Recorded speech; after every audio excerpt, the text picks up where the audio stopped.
adalah gembalaku, takkan kekurangan aku.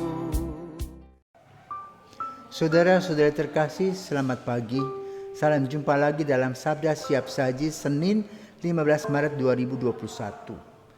Hari biasa pekan keempat Prapaskah.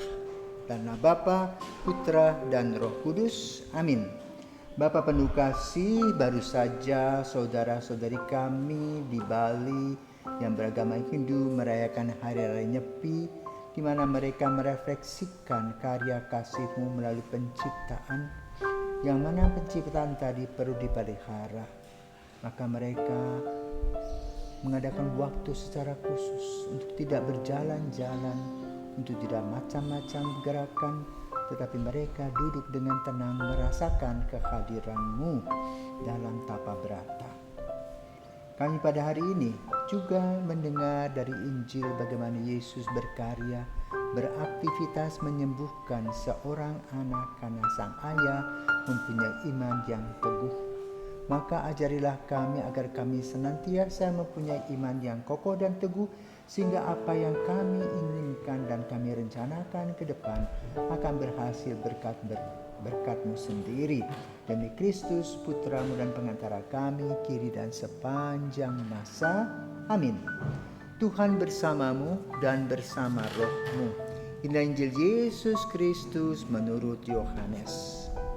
Sekali peristiwa Yesus berangkat dari Samaria dan pergi ke Galilea, sebab ia sendiri telah bersaksi bahwa seorang nabi tidak dihormati di negerinya sendiri. Setelah Yesus tiba di Galilea, orang-orang Galilea pun menyambut Dia, karena mereka telah melihat segala sesuatu yang dikerjakan Yesus di Yerusalem pada pesta itu, sebab mereka sendiri pun turut ke pesta itu. Maka Yesus kembali lagi ke Kana di Galilea, di mana ia membuat air menjadi anggur. Dan di Kapernaum ada seorang pegawai istana yang anaknya sedang sakit. Ketika pegawai itu mendengar bahwa Yesus telah datang dari Yudea ke Galilea, pergilah ia kepadanya, lalu meminta supaya Yesus datang dan menyembuhkan anaknya, sebab anaknya itu hampir mati.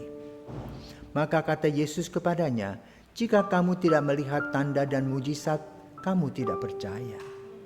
Pegawai istana itu berkata kepadanya, "Tuhan, datanglah sebelum anakku mati." Kata Yesus kepadanya, "Pergilah, anakmu hidup." Orang itu percaya akan perkataan yang dikatakan Yesus kepadanya lalu pergi. Ketika ia masih di tengah jalan, hamba-hambanya telah datang kepadanya dengan kabar bahwa anaknya hidup. Ia bertanya kepada mereka, "Pukul berapa anak itu mulai sembuh?"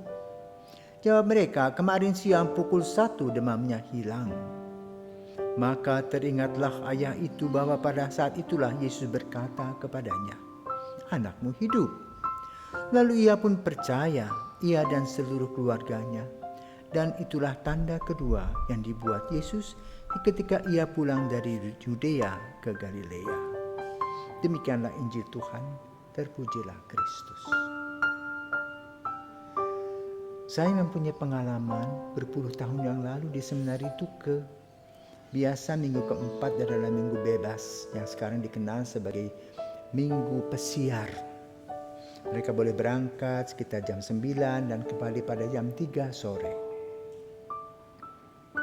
Ada seorang anak ketika pulang, dia datang jam 3 kurang seperempat dengan menangis meraung-raung. Lalu saya tanya, "Kenapa?" "Ayahku sakit." Lalu saya katakan, "Baik, sekarang kamu membaca kitab suci dan membaca perikopa ini, yaitu Yohanes 4:43 sampai dengan 54. Coba baca baik-baik dan kamu renungkan. Apakah kamu juga percaya bahwa Yesus akan menjamah ayahmu dan ayahmu sembuh? Coba renungkan dan jawablah pada waktunya. Ketika jam 3 berbunyi, teng, teng, teng, dia katakan, "Ya Romo, saya percaya ayahku sembuh." Baik, Sekarang hapuslah air matamu, pergilah ke Gua Maria, berterima kasih dan bersyukur melalui Maria kepada Yesus. Besok kamu pulang, kamu lihat dulu ayahmu. Baik Romo. Keesokan harinya setelah dia makan siang boleh pulang. Apa yang terjadi dengan anak ini?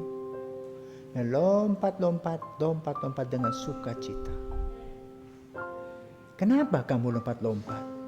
Dia katakan, Romo, ayahku sembuh kemarin jam 3, panasnya hilang, gemetarnya hilang.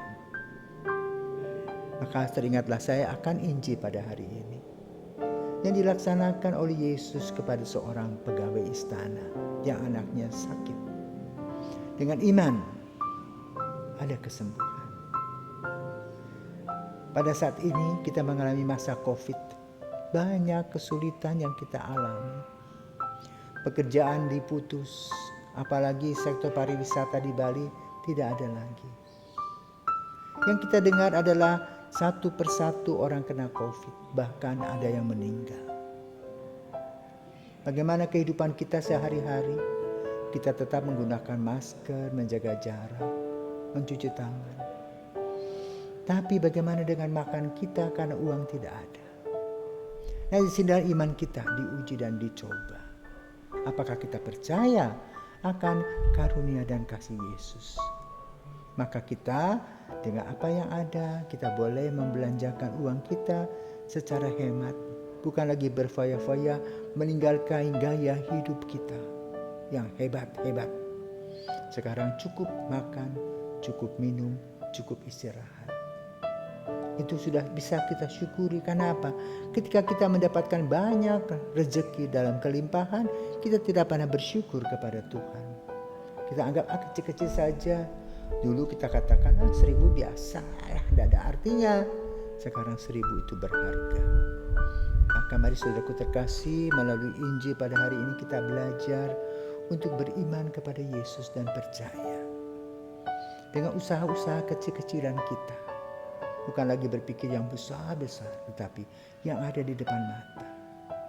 Dalam keluarga dengan masa COVID yang sudah setahun ini, kita diajak untuk merefleksikan diri, melihat kelebihan-kelebihan dari anggota keluarga kita. Melihat kelebihan-kelebihan dari tetangga-tetangga kita. Melihat kelebihan-kelebihan orang-orang lain yang dulu berjumpa dengan kita. Yang dulu kita anggap, kecil saja apa yang mereka buat itu untuk saya. Dengan demikian, maka dengan penghargaan-penghargaan yang besar, kita merasa bahwa Tuhan memberikan kepada kita rahmat dan berkat-Nya yang luar biasa, seperti yang dialami oleh keluarga di Kana dalam Injil pada hari ini, di mana mereka kehabisan anggur dan Maria mempunyai inisiatif mendekati Yesus dan berkata, mereka kehabisan anggur. Maka kemudian Yesus menyuruh karyawan-karyawannya menceduk air, mengambilnya, dan kemudian memberkatinya, dan air berubah menjadi anggur. Demikian pula kita, biarpun sedikit yang kita terima, kita tetap sehat, kita tetap kuat, kita tetap bersahaja. Maka berbahagialah kita yang boleh merasakan dan mengalami masa COVID ini dengan tenang. Menerima kenyataan kita sebagai suatu kenyataan yang juga diberkati oleh Tuhan. Tentu dengan sebuah harapan, apalagi kita sekarang sudah mulai divaksin, dengan harapan bahwa COVID-19 ini dapat kita atasi dalam kesehatan kita, sehingga kita bisa berkarya lagi sebagaimana dulu dan mengumpulkan rezeki demi rezeki yang Tuhan beri kepada kita. Selamat menyongsong hari baru dalam sukacita dan damai sejahtera. Amin.